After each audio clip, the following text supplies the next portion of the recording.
Boa noite, queridos amigos, queridas amigas.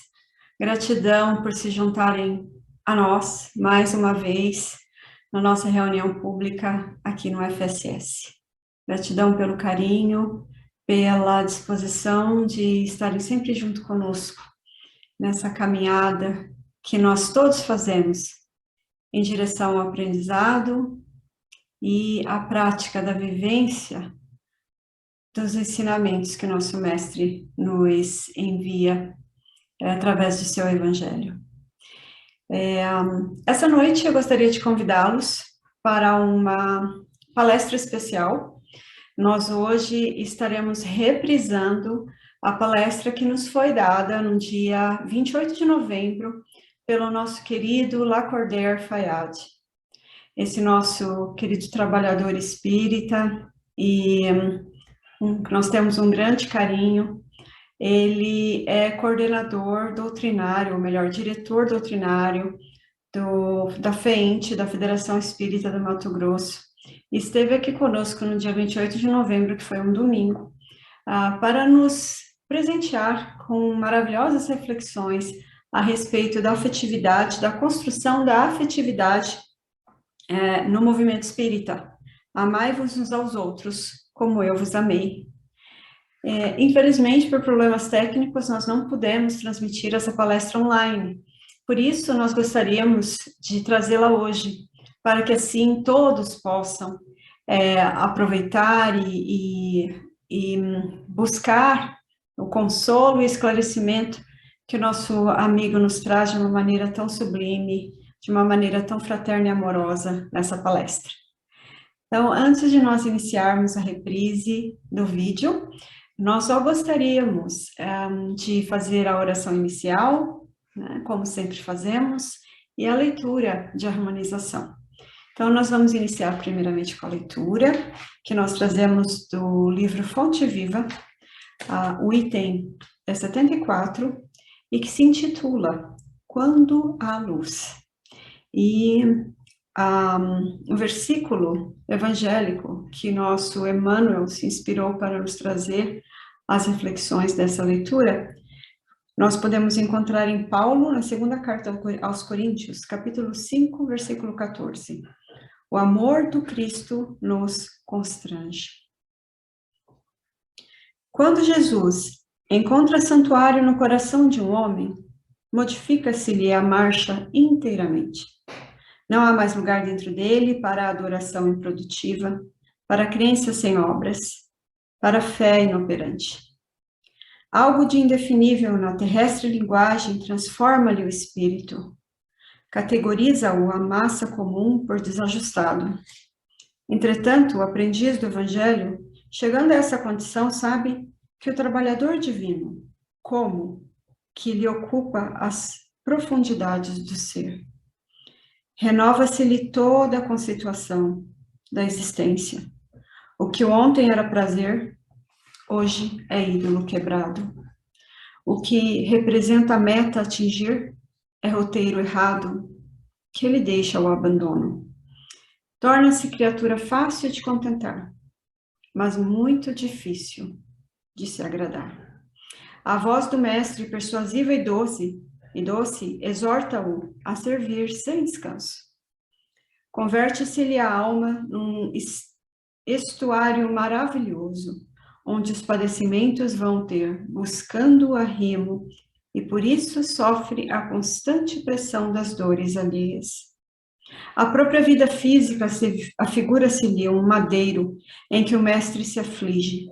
É-lhe o corpo, a cruz viva em que o Senhor se agita crucificado. O único refúgio em que repousa é o trabalho perseverante no bem geral. Insatisfeito, embora resignado, firme na fé, não obstante angustiado, servindo a todos, mas sozinho em si mesmo, segue estrada fora, impelido por ocultos e indescritíveis aguilhões.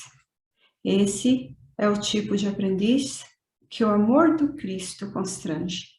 Na feliz expressão de Paulo, vergasta-o a luz celeste por dentro, até que abandone as zonas inferiores em definitivo. Para o mundo, será inadaptado e louco. Para Jesus, é o vaso das bênçãos. A flor é uma linda promessa onde se encontre. O fruto maduro, porém, é alimento para hoje.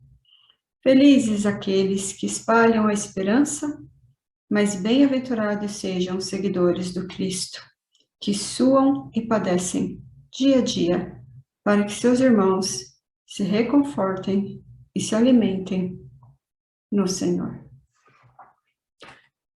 Então vamos mais uma vez, fechando os nossos olhos, elevando os nossos pensamentos a Deus nosso Pai, entrando em comunhão, primeiramente com os nossos mentores, nossos queridos amigos, fiéis, que nos envolvem com a sua luz, com a sua paz, com seu amor, pedindo a esses amigos que possam se acercar de nós neste momento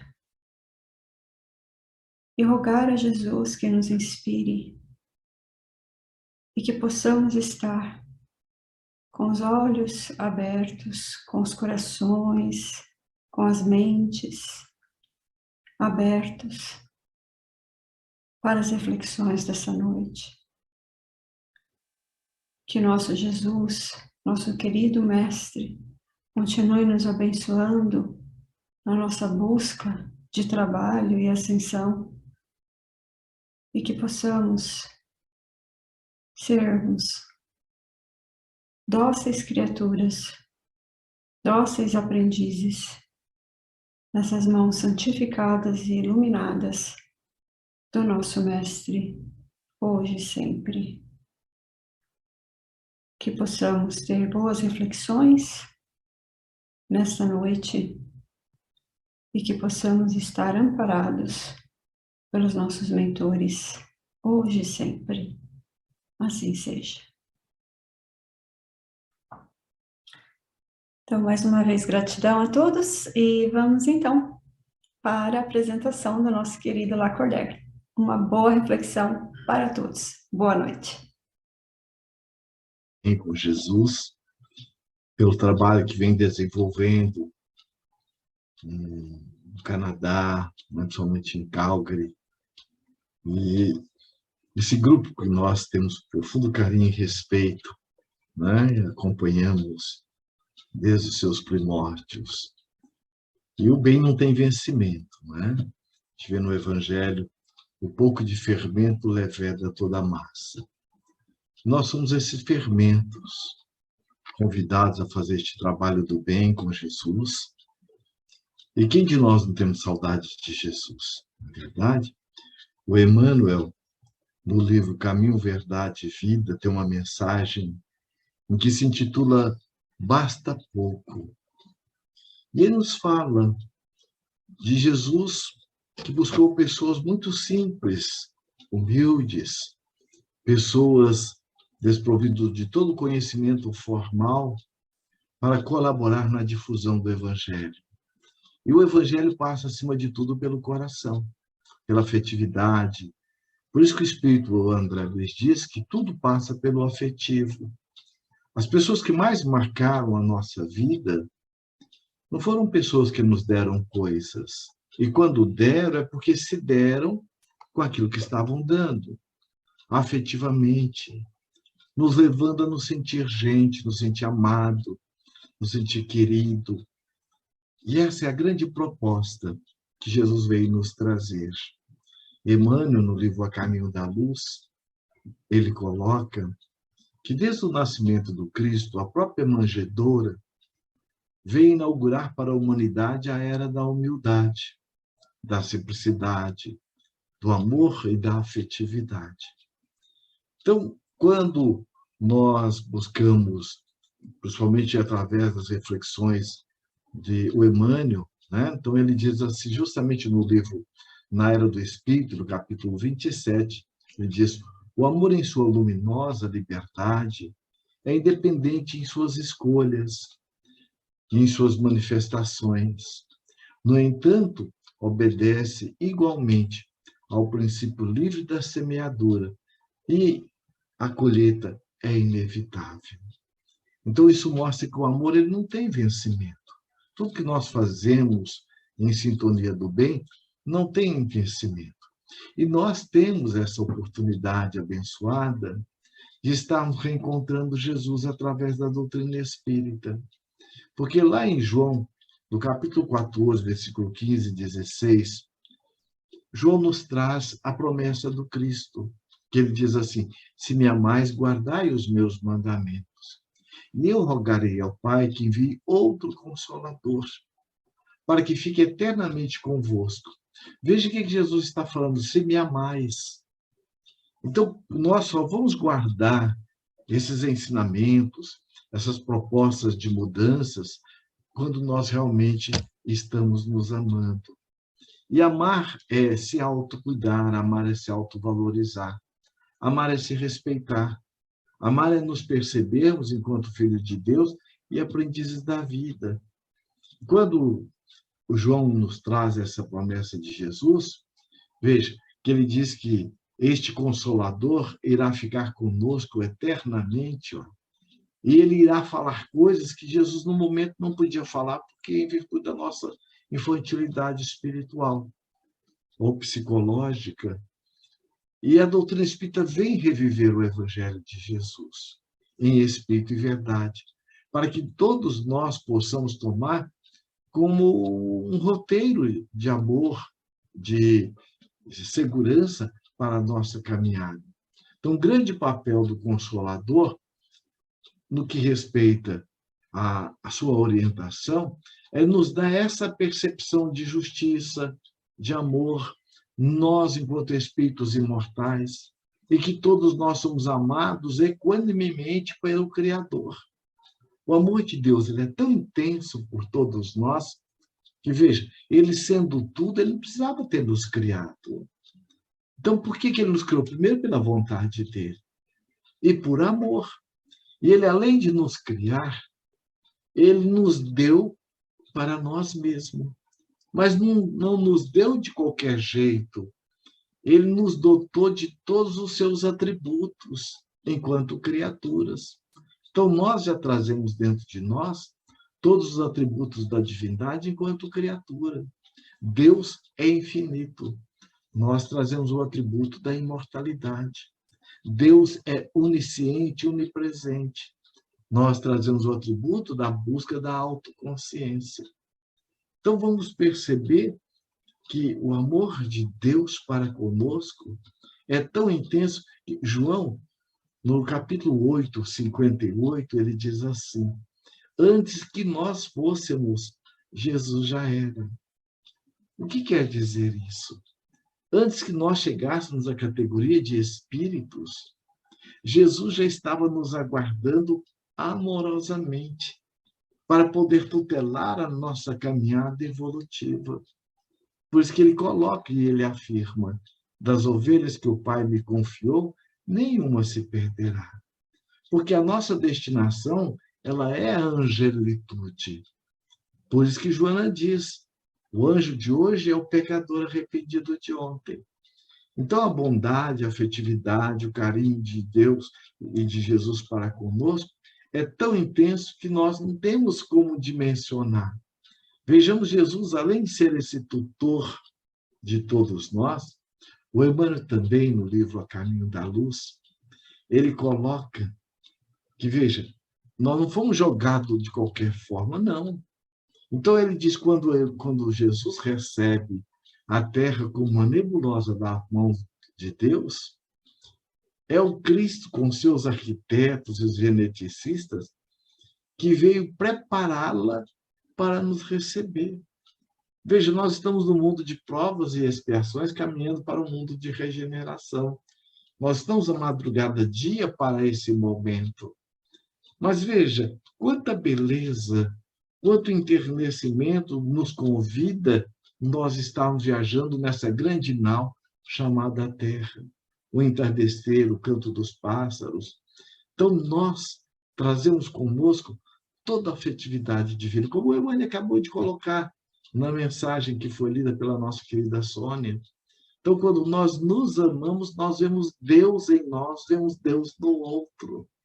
Por isso que Jesus disse, bem-aventurados aqueles que têm puro coração, e estes verão a Deus. Por quê? Quando eu me auto-percebo, e auto-me perceber não é perceber o que eu faço, ou perceber o que eu tenho, ou o que eu estou. Porque quando eu fico focado no que eu tenho, no que eu faço, no que eu estou, eu corro o risco de entrar num julgamento, num auto-julgamento. Porque quando eu acerto, eu me acolho. E quando eu erro, às vezes eu fico me censurando, me criticando. Então, nos ver, nos perceber, dentro deste olhar que o Emmanuel nos coloca, e Jesus também nos convida, é nós nos vermos como Deus nos vê, como Jesus nos vê, como nosso anjo de guarda nos vê. Ele não nos vê simplesmente no que estamos fazendo, temos ou estamos, porque isso é transitório. Nos vê justamente a semelhança do garimpeiro, quando encontra um diamante, para nós, enquanto leigo, é só um diamante.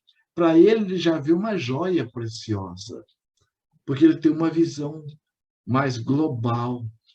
Da mesma forma, esse é o nosso convite, para que nós tenhamos uma visão global de quem nós somos, naquilo que temos, estamos, para que nós possamos nos acolher amorosamente. Então, vejamos quando Jesus coloca que ele tinha muito mais coisas para nos dizer. Então, o Consolador, ele tem esse papel. Ele diz mais, e ele me glorificará porque receberá do que está em mim e nos anunciará. Então, Jesus, conforme, inclusive, Allan Kardec, na questão 625, ele pergunta aos bons espíritos, qual é o ser mais perfeito que Deus nos concedeu como modelo e guia para a humanidade? Para a humanidade, é Jesus. Então, todos os espíritos que vieram e que reencarnaram no seio da coletividade humana, como gênios tutelares, antes do Cristo, mesmo depois, vieram sob a tutela de Jesus, Sócrates, Pitágoras, Arquimedes, sob a coordenação do Cristo. É ele quem é o responsável, amorosamente, para nos trazer essa mensagem de amor. E, além de Deus nos criar para nós mesmos, como tudo tem uma função, tem um sentido na vida. Então, ele nos deu também uma condição de nos tornarmos co-criadores, colaboradores da divindade. Então, todo o trabalho que você faz de autoafetividade, de autorrespeito, de autovalorização, você está também colaborando com a divindade para uma humanidade mais justa e melhor. Quando Confúcio, esse grande pensador chinês, ele coloca, ninguém toca uma flor sem comunicar-se com as estrelas. Olha o sincronismo que nós vivemos. Então, vamos perceber a importância que tem da afetividade de nós para conosco. Agora, se Jesus, já prevendo a vinda do codificador, né, que veio justamente do Consolador prometido, que veio justamente no dia 18 de abril de 1857, com o advento do Livro dos Espíritos, porque ele não veio centrado numa pessoa. Allan Kardec teve o cuidado de apagar, enquanto professor Hippolyte Léon Denisard Rivaio, sem deixar de brilhar. Agora, por que ele buscou o pseudônimo? Para que quem buscasse o Livro dos Espíritos buscasse pela força das ideias e em sintonia, como todos os benfeitores espirituais, no espírito de João Batista. Para que ele cresça, é preciso que eu diminua. Para que o trabalho do bem possa crescer, o eu, a persona, Lacordaire, com seus melindres, com seus conflitos, venha diminuir. Por quê? Diminuir como? Num processo de autoadministração amorosa, fruto do autoconhecimento. Então, eu vou estar tendo autodomínio sobre aquilo que eu tenho enquanto conflito, mas sabendo que é no trabalho do bem que eu vou aurir forças para poder administrar os meus conflitos. Ninguém vai ficar perfeito para poder estar no trabalho com Cristo, com Jesus, ou no trabalho da doutrina.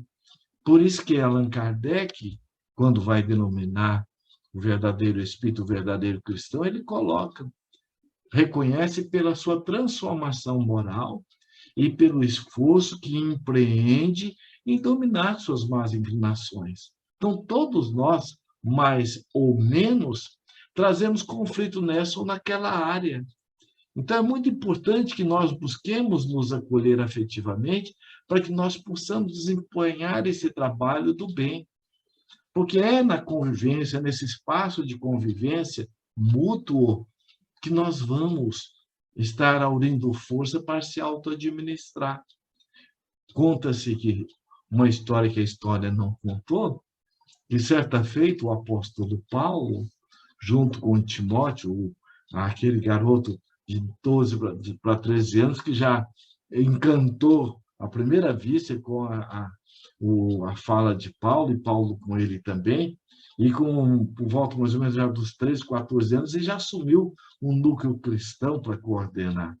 E Paulo deveria estar como ele sempre, sendo esse propagador do trabalho do bem com Jesus, e ele tinha que realmente retirar.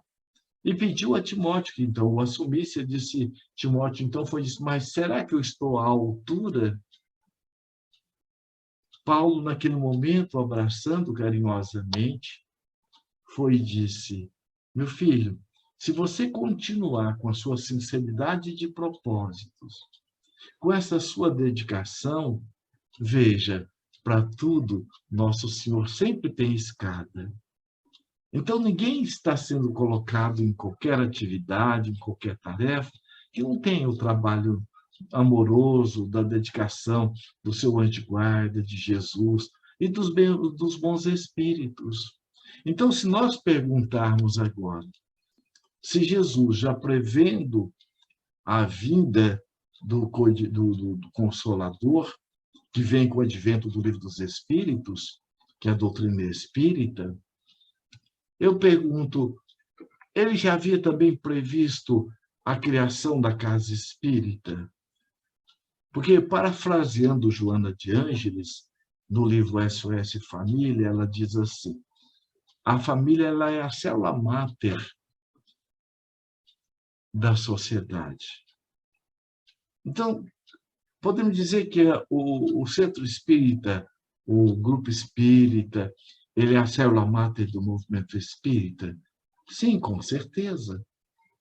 Então, vejamos que ninguém é colocado nesse trabalho por acaso. Então, essa ponte aérea da vida, né? Veja, quantos de vocês saíram do Brasil e foi agora ali no Canadá, em Calgary? Por quê? Porque onde nós estivermos, nós estamos no coração de Deus. Nós tivemos a oportunidade de fazer uma viagem para o exterior, e foi justamente numa das cidades da Suíça, um companheiro foi e perguntou assim, por que o Brasil, sendo um país tão grande, tão rico, e tem tantos corruptos, há tanta corrupção? E aí nós fomos dizer, olha, porque cada país é um laboratório de Deus. Então, em cada país vão reencarnar os espíritos correspondentes à sua necessidade de aprimoramento espiritual. Então, espíritos belicosos, que gostam de guerra e tudo, não vai reencarnar no Brasil. Então, cada país, ele é um laboratório de Deus. E aí, então, nós vamos perceber que o nosso compromisso não é com o espaço físico, é com os corações que vivem nele. Por isso que muitos de vocês estão saindo do Brasil, de repente, olhem onde estão, inclusive alimentando uma célula de luz do Evangelho de Jesus, como está neste momento, neste grupo de amor. Então, vamos observar que há toda uma programação amorosa. Agora, é importante que nós venhamos a nos inserir nessa amorosidade de Deus, de Jesus, porque dentro da lei de permissão, porque por isso que Allan Kardec, inclusive, faz um estudo das leis, já na parte terceiro do Livro dos Espíritos, pelo menos 10 leis básicas, porque é muito importante nós entendermos as leis. Não só entendê-las, como também amá-las. Porque lá na questão 115 do Livro dos Espíritos, Allan Kardec pergunta aos bons espíritos: Deus criou espíritos bons e espíritos maus? Olha a agudeza da pergunta de Kardec. O que ele, muitas vezes, nós podemos desdobrar dessa pergunta, ele está querendo demonstrar, porque quando Kardec perguntava, e ele foi beber na fonte, que é Jesus, porque perguntas é como se fosse uma chave que eu enfio na porta. Dependendo da pergunta, eu abro a porta, dependendo, eu fecho a porta. Veja, quando Jesus perguntou, Saulo, Saulo, por que me persegues? Aquela pergunta foi direcionada à porta do coração de Saulo, para que ele se abrisse efetivamente no sentido pelo qual ele estava agindo daquela forma. E, ao mesmo tempo, como diz Emmanuel, que Jesus não falava, não é a persona.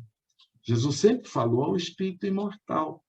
Então, naquele momento, ele falou na acústica da alma de Saulo, vibrando as suas fibras mais íntimas e o reconectando com o seu programa reencarnatório e o seu propósito, porque ele já era o vaso escolhido.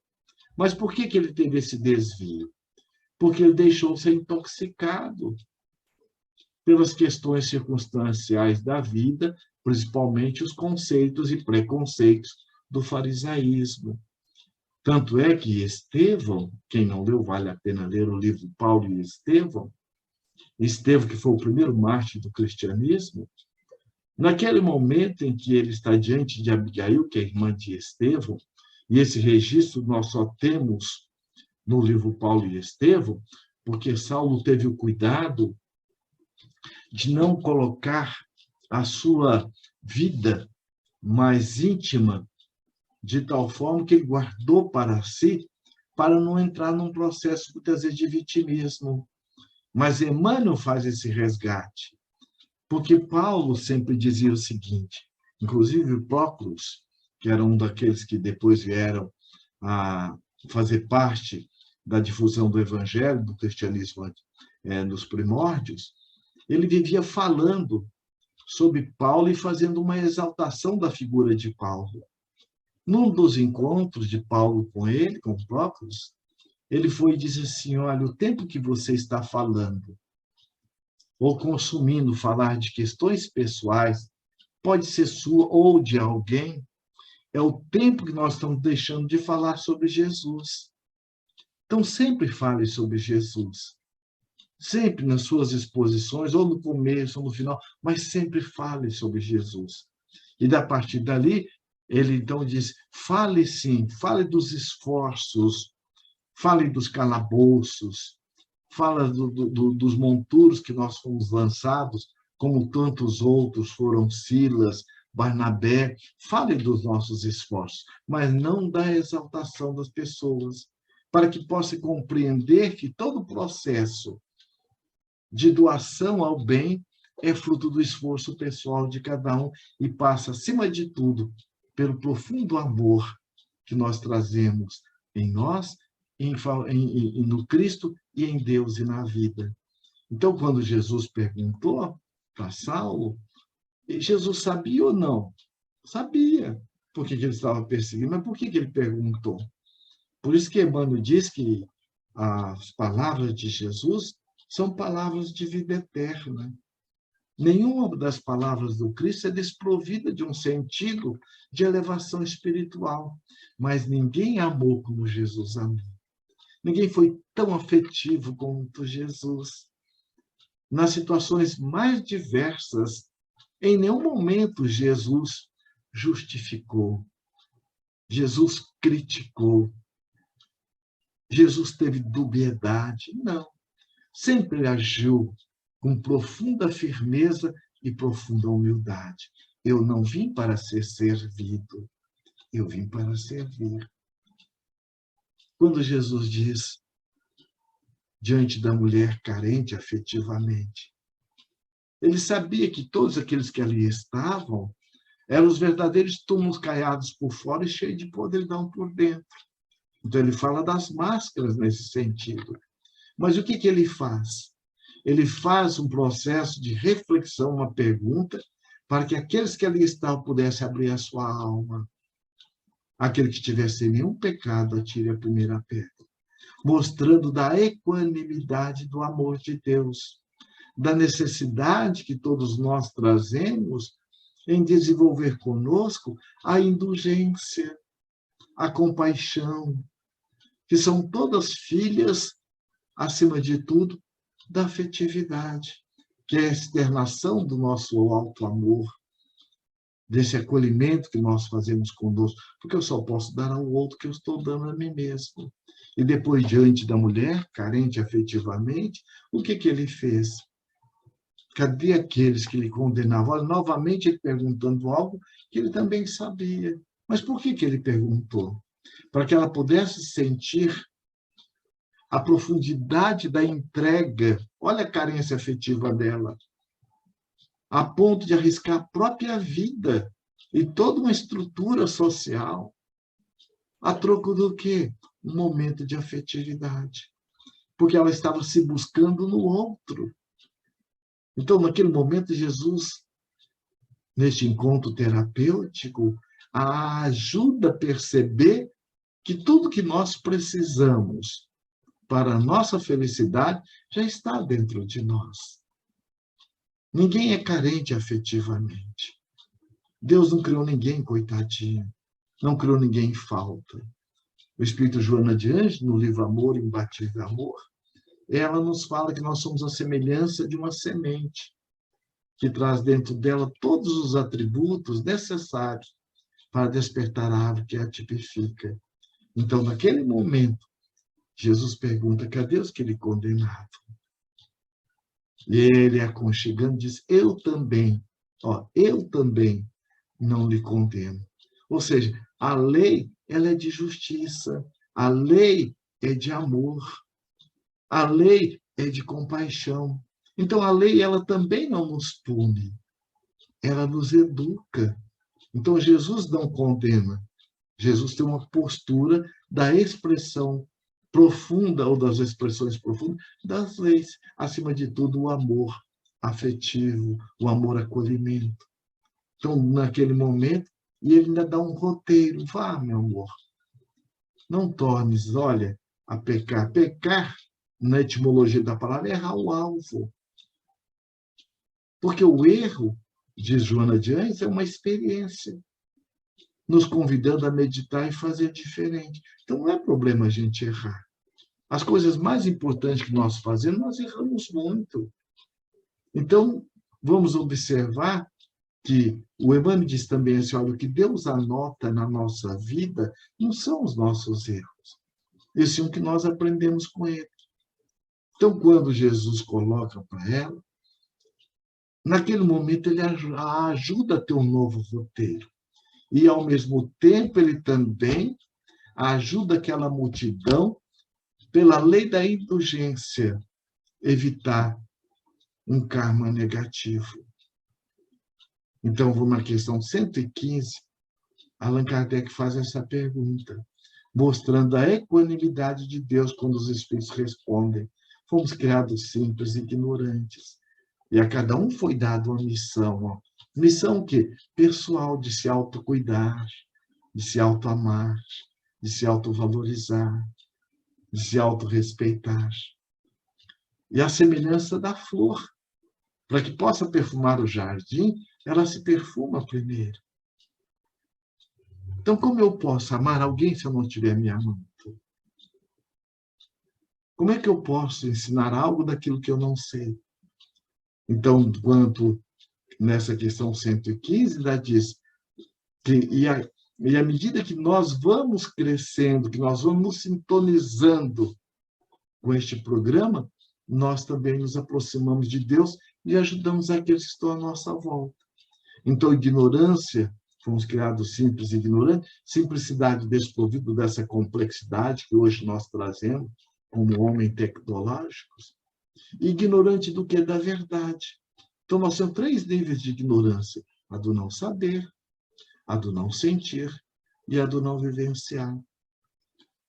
Em algum desses pontos, nós temos carência a ser trabalhada, mas carência não da parte de valores divinos, porque nós já trazemos dentro de nós um Cristo interno, um Buda interno, um Gandhi interno.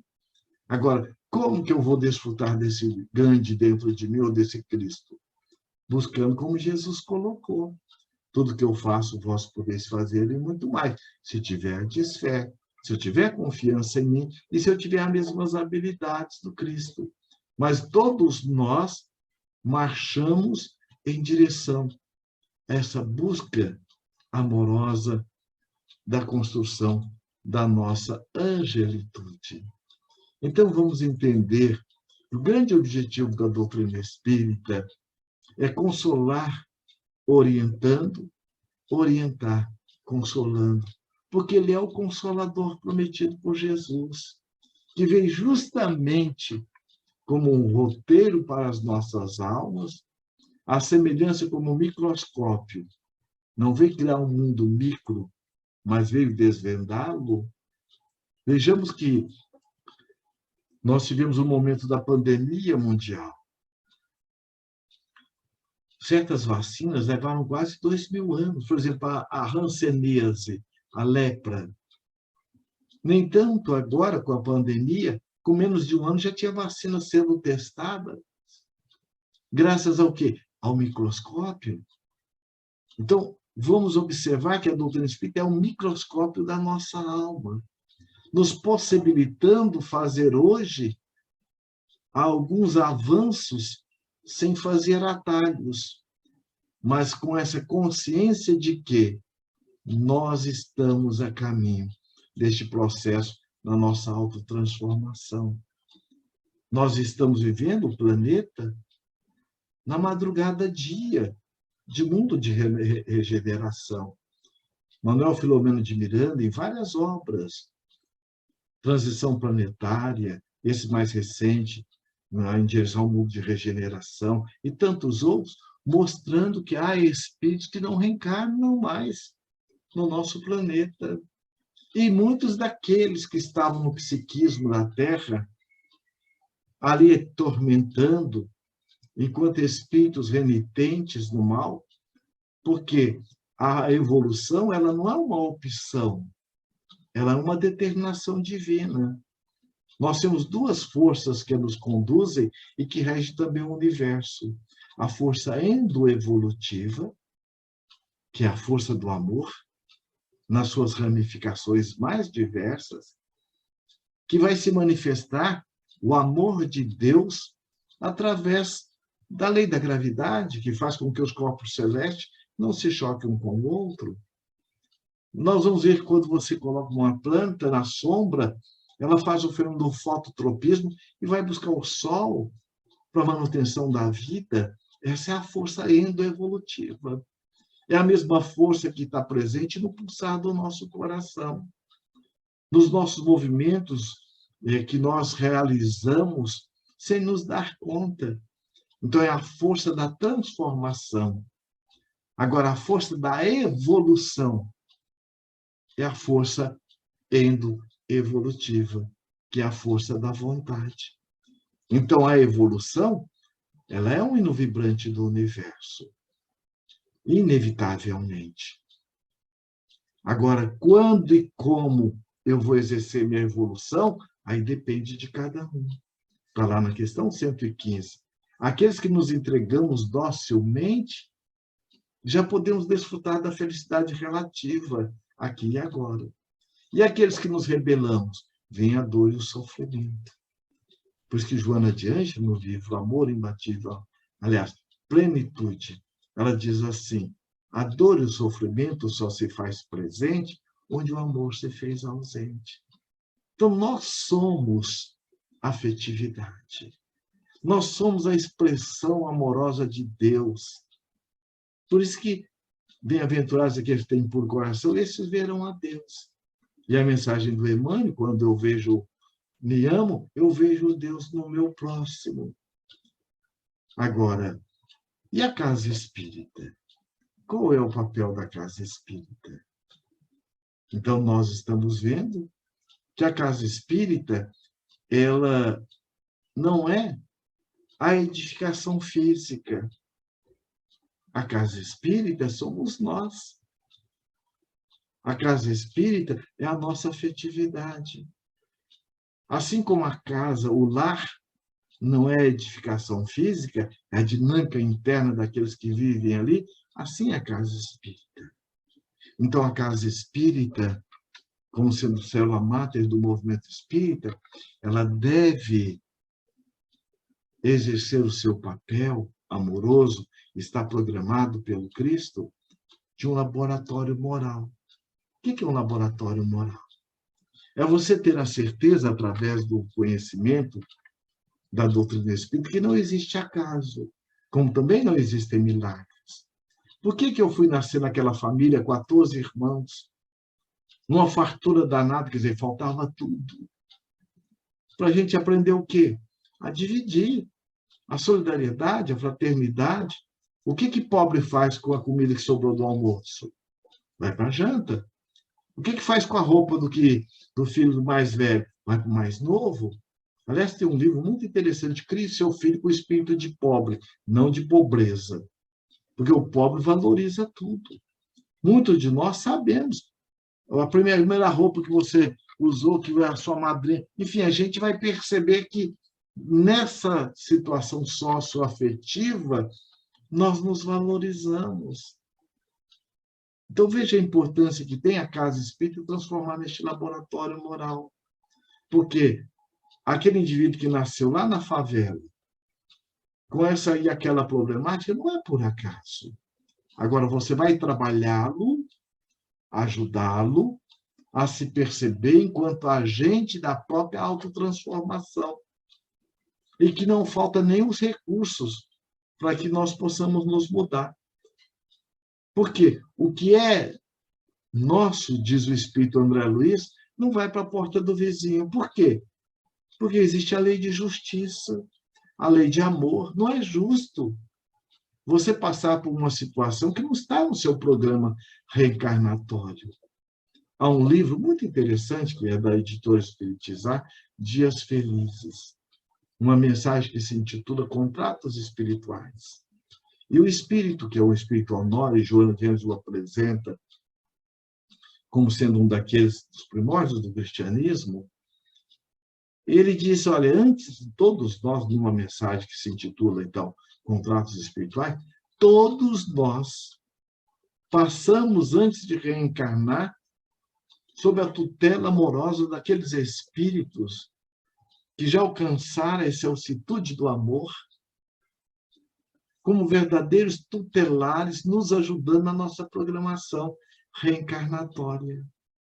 E muitos de nós, daqueles que não possuímos créditos, eles colocam os créditos deles e, além do mais, ainda nos acompanham para que nós possamos desenvolver o nosso processo deste autoencontro amoroso com Jesus, com o nosso Cristo interno.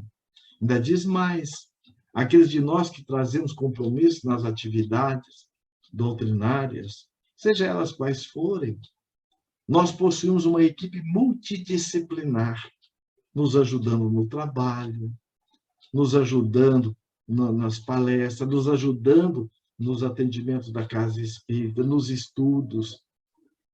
Quando Allan Kardec, perguntando aos bons espíritos que estariam nos ajudando, ele faz uma pergunta, mas vocês vão nos ajudar até materialmente? E os espíritos responderam, se assim não fosse, onde está a nossa afetividade? Então, nós somos auxiliados em vários aspectos da nossa vida, para que nós possamos, sim, levar adiante os nossos compromissos. E aqueles de nós que já lemos, e quem não leu, vale a pena ler, Paulo e Estevão. Então, a casa espírita é convidada a ter um modelo como era o núcleo cristão de Antioquia. Havia tanta afetividade entre os irmãos que os espíritos tinham vozes diretas. Os espíritos falavam aproveitando o ectoplasma, a energia da fraternidade daqueles que compunham o núcleo de Antioquia. Tanto é que foi ali que o apóstolo Paulo foi convidado a fazer o trabalho junto aos gentios, chancelando aquilo que ele já tinha como um projeto. Então, vejamos como é importante nós estarmos trabalhando essa afetividade na casa espírita. E sem medo, sem ter receio do que você venha desempenhar, do que você vem fazer.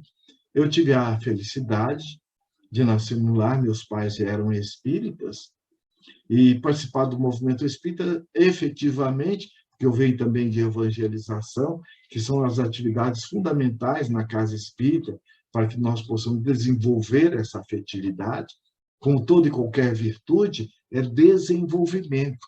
Então, virtude, nós não temos como comprar na farmácia nem no mercado, é algo que é aprendido, e é um desafio, né? Muito testemunho. Então, eu venho da evangelização. E, naquela época, no grupo de jovens da mocidade, tinha também dirigente da mocidade, né? E eu me recordo de um amigo que o pessoal falava, escuta, quem é que vai trazer a leitura, vai fazer a leitura do Evangelho na próxima sessão, na próxima reunião? Aí ficava aquele silêncio. E esse companheiro falava, eu faço. Escuta, quem gostaria de fazer a oração com aquele silêncio? Eu faço. Numa dessas, uma companheira que estava do lado deu uma cotovelada nele. Armando, você não tem vergonha, não? A sua leitura, quando você vai fazer do Evangelho, é toda atravessada. A sua oração é uma coisa desengonçada. E você fica sempre se oferecendo. Ele olhou para ela na maior tranquilidade e disse, não tem vergonha, não. Porque se eu não tinha vergonha de fazer o que eu fiz antes de conhecer a doutrina espírita, por que eu vou ter vergonha de fazer o que é certo? Eu estou me esforçando. Dá licença que eu vou fazer a oração. Isso me gravou. Porque muitas vezes a timidez, e Joana Diane diz assim que, aliás, é o Emmanuel que diz, né? Timidez é o orgulho disfarçado. É a nossa autocensura, a crítica que a gente faz com a gente. Eu lembrava do Armando. Então, a gente vai se soltando graças a essa convivência. A casa espírita ela tem um caráter de um lar, onde a gente encontra espíritos afins que é a nossa família espiritual. Agora, muitos também de nós, quando não temos a vigilância, nós vamos encontrar almas com quem nós temos compromissos que acordam em nós matrizes que eu tenho compromisso de trabalhar comigo, porque não é o outro. Ninguém reencarnou para mudar o outro. Nós reencarnamos para mudar a gente mesmo. Então, nós muitas vezes vamos ter certos reencontros desafiadores. Ou nós vamos ter também alguns reencontros na casa espírita de afetividade e que, se nós não tivermos a vigilância, podem ser também mal interpretadas. Como no caso da mulher carente, afetivamente, ela tinha uma sede de se autoamar, mas a forma como ela conduziu foi equivocada, como também no poço de Jacó, né? Aquela que estava ali buscando a água, né? Passou pela história como sendo a samaritana, era uma mulher dinâmica, veja, estava no quinto casamento. Só que a forma como ela estava buscando até encontrar Jesus, ela encontra o amor fiel, o amor legítimo. Como também Maria de Magdala. Imaginemos Maria de Magdala, vendedora de ilusões. Tinha um homem que ela quisesse aos seus pés. A mulher que era detestada pelas mulheres e disputada entre os homens. Mas na hora que ela olha Jesus, aquela afetividade, ela era virgem, embora, como ela mesma coloca, tendo o útero varado por tantos homens. Mas ela nunca havia sido bafejada por um amor tão autêntico que é o amor de Jesus. Então, a casa espírita, ela também tem um caráter de hospital, onde nós vamos estar atendendo as nossas almas. Não o hospital enquanto cura de corpos, porque com Jesus colocou, não vi colocar remendo novo, em roupa velha. Ele veio para salvar almas. Então, um hospital de apoio amoroso, afetivo, para que nós façamos essa travessia, saindo daquela gripe de afetividade, para não entrar numa pneumonia e nos comprometer. Nós aurimos forças para poder administrar nossas angústias, os nossos movimentos depressivos, os nossos movimentos de menos-valia. Então, vejamos o papel da casa espírita. Isso tudo vai desembocar no movimento espírita mais saudável, no movimento espírita mais sério, mais harmonizado. Hoje, com a questão da pandemia, o movimento espírita descobriu, olha, como nós estamos aqui, do outro lado do mundo, e a internet nos aproximando. Nunca se falou tanto de amor e fraternidade como nos nossos dias. Nunca falou tanto sobre Jesus como nos nossos dias. Mas nunca Jesus foi tão detestado, tão combatido, também como nos nossos dias. Porque a luz incomoda quem quer ficar na sombra. Então, Jesus, ele vem através da doutrina espírita, como esse despertar da afetividade. E ele diz, espírita, deixo-vos 2 mandamentos. O primeiro qual que é? Amai-vos. E o segundo, isto é, tudo passa pelo amor. Então, esse é o nosso grande convite, de estarmos trabalhando para que possamos, sim, nesse processo de autotransformação, fruto da autoafetividade, porque tudo passa pelo afetivo. Há um ditado que diz assim, às vezes a gente ouve muito de forma recorrente no movimento espírita, quem não muda por amor, muda pela dor. Muda? Não. Porque eu posso estar sofrendo, estou reclamando, estou lamentando, estou revoltado, culpando meu pai, culpando a minha mãe. Então, a dor não é a mudança, ela é o carteiro.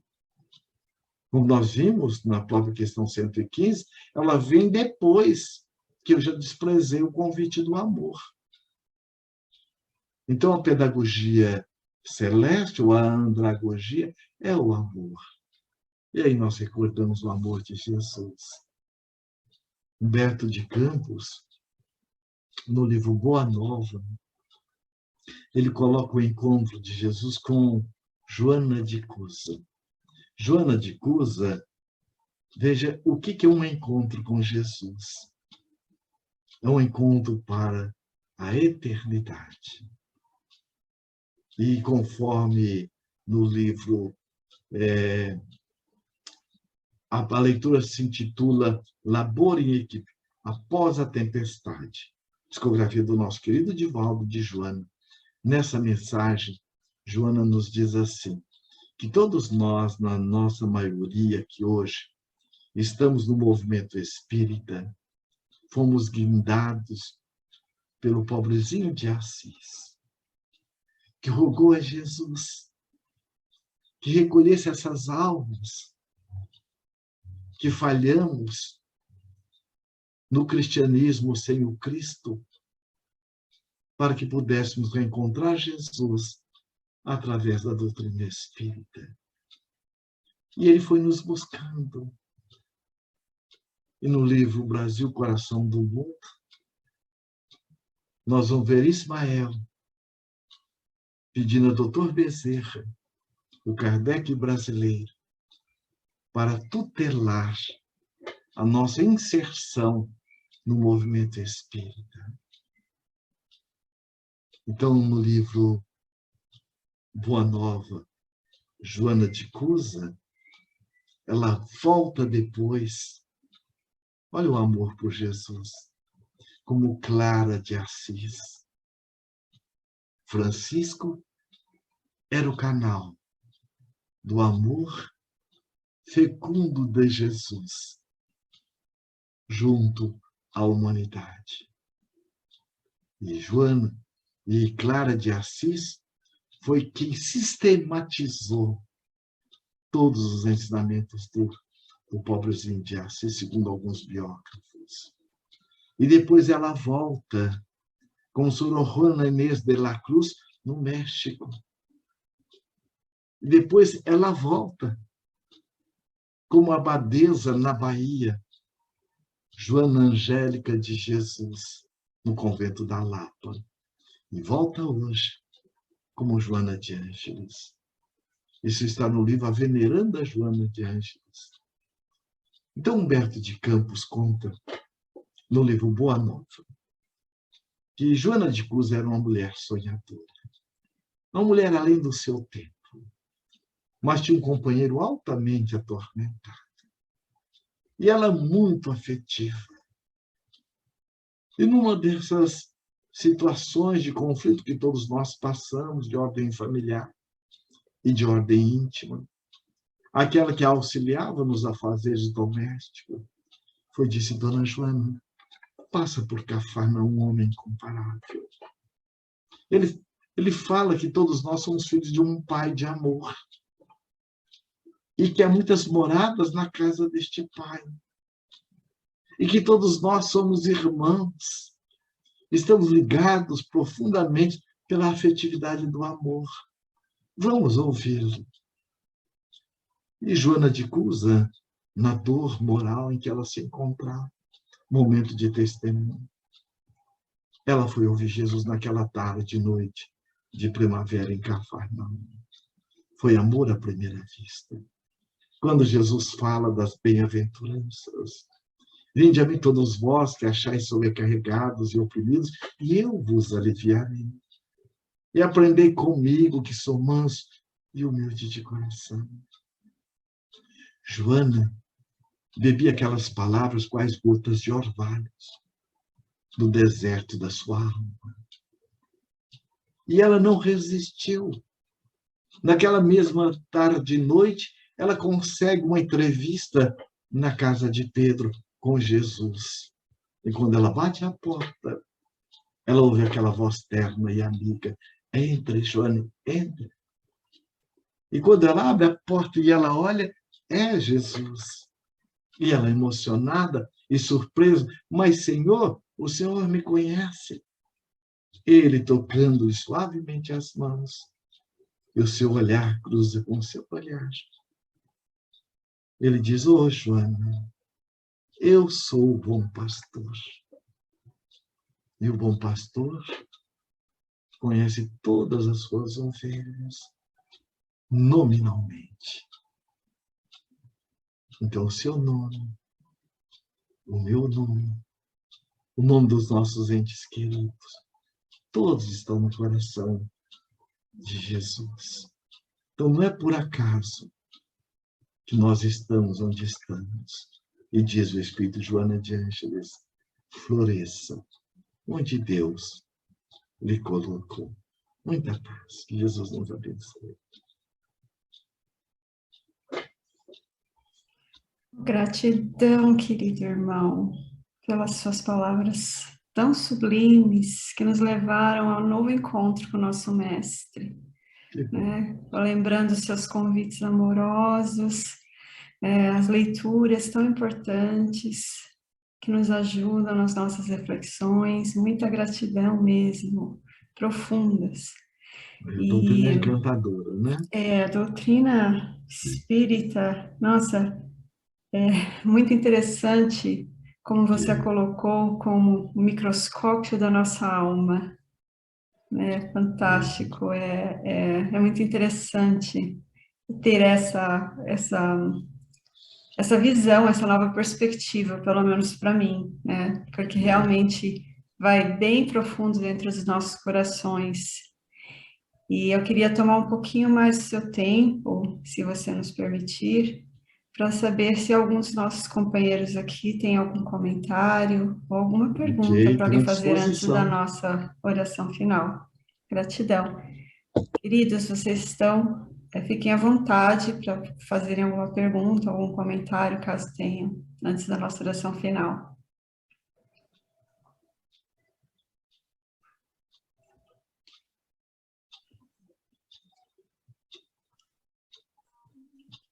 A gente vê que nós já estamos em contato com aquilo que para muitos nem é sonho, né? Porque muitos não conhecem ainda. Mas todos temos a necessidade de Jesus, não é verdade? Com certeza. Então, você vê aqueles que ainda estão combatendo, né? No fundo, é porque já conhecem Jesus, porque você não combate o que você não conhece, mas está para o lado oposto, não é?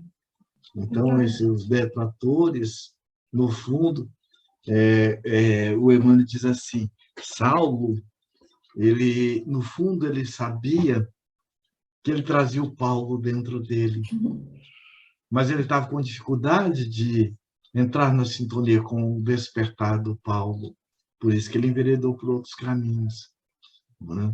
É verdade. Mas o reencontro com Jesus sempre é um reencontro de volta e de continuidade, né?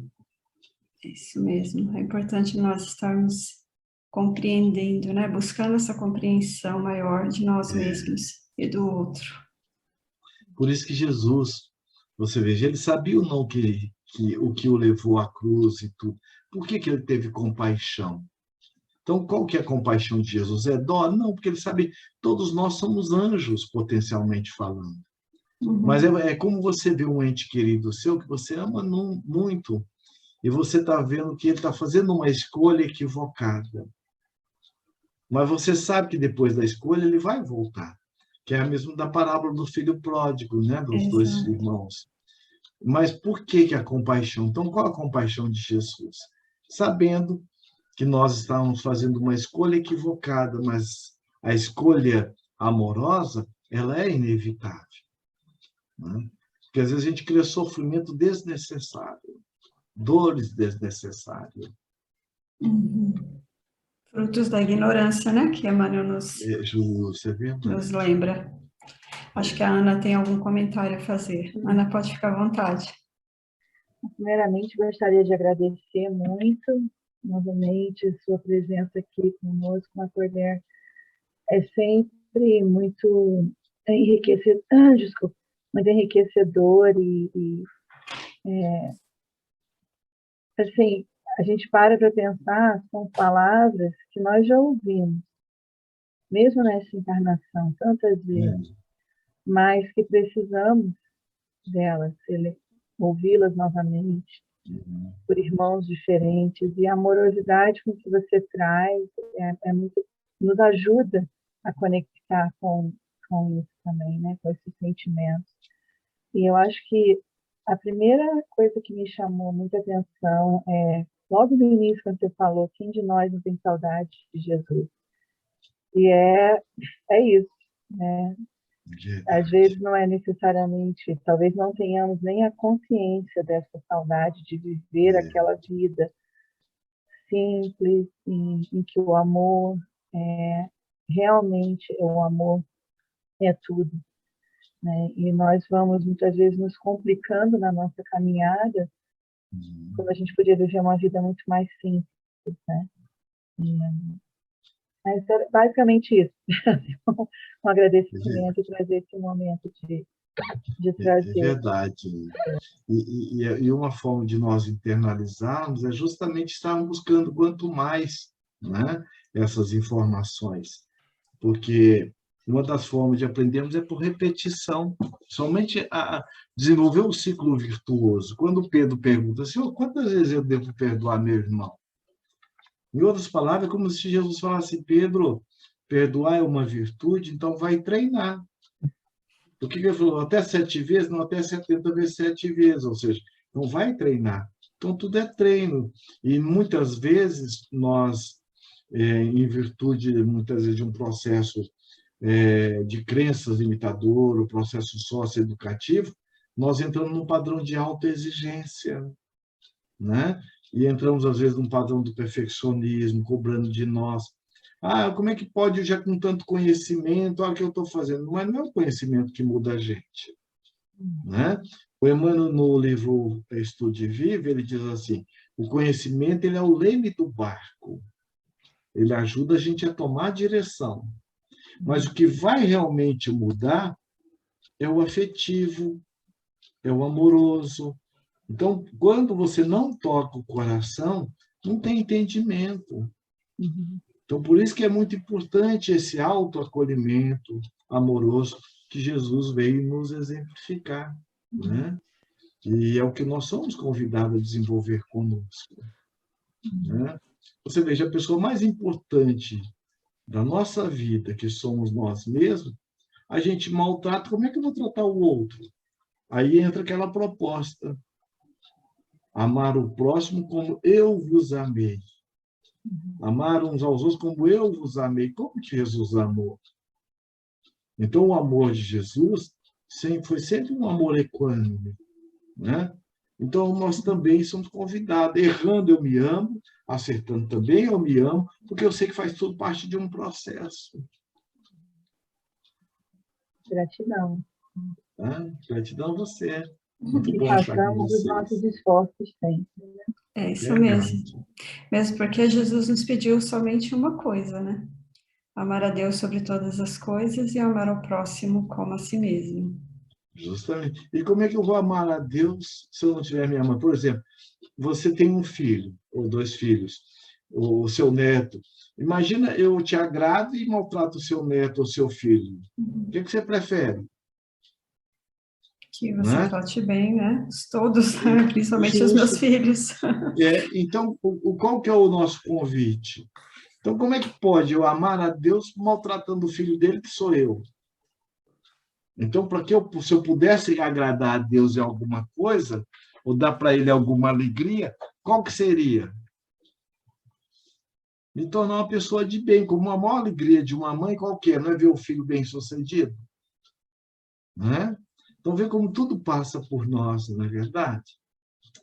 Sim, com certeza. Gratidão, querido amigo, gratidão pelas palavras tão amorosas. Eu acho que ninguém tem mais nenhum comentário. Eu acho que nós já podemos passar para a nossa oração final, então, né? Se você puder nos presentear mais um pouquinho com a sua oração final, nós Em nome agradecemos de muito. Jesus, com o maior carinho. Gratidão. Muito bem. Vamos usar, então, da gratidão pela liberdade de poder pensar. Gratidão pela liberdade de poder agir,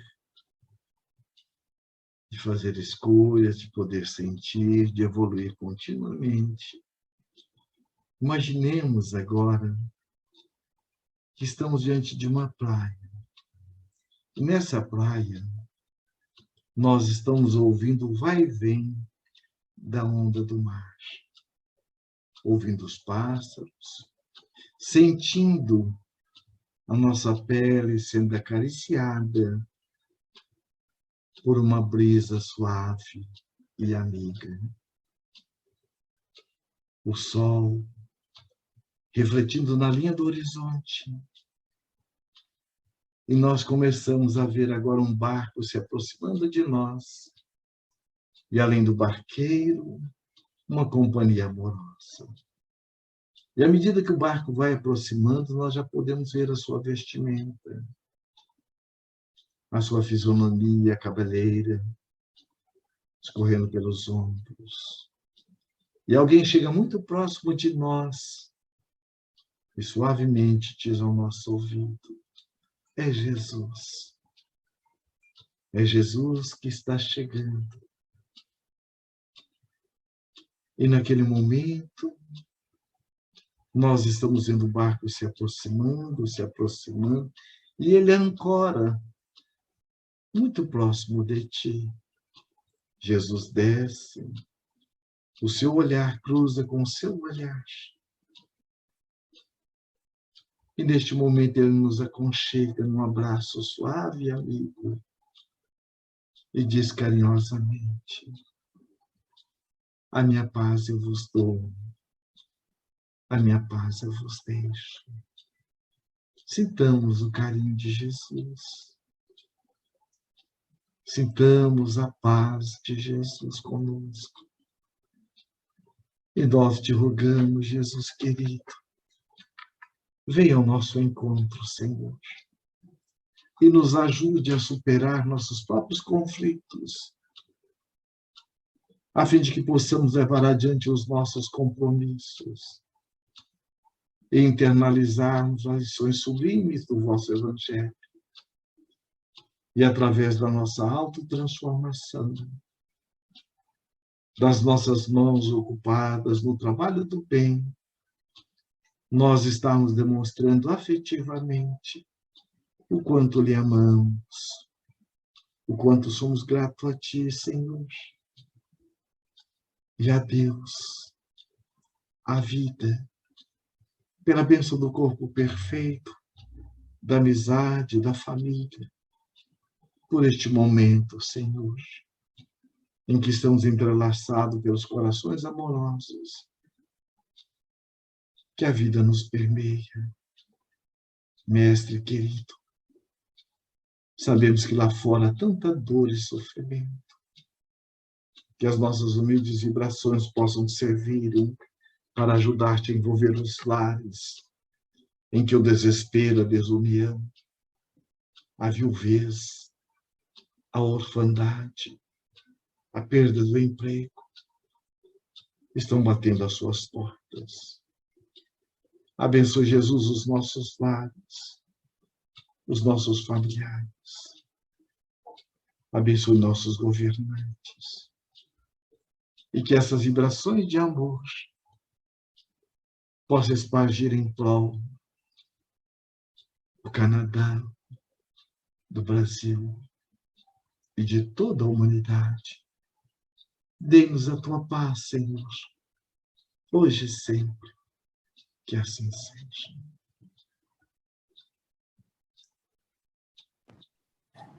Que assim Que seja. assim seja. Gratidão.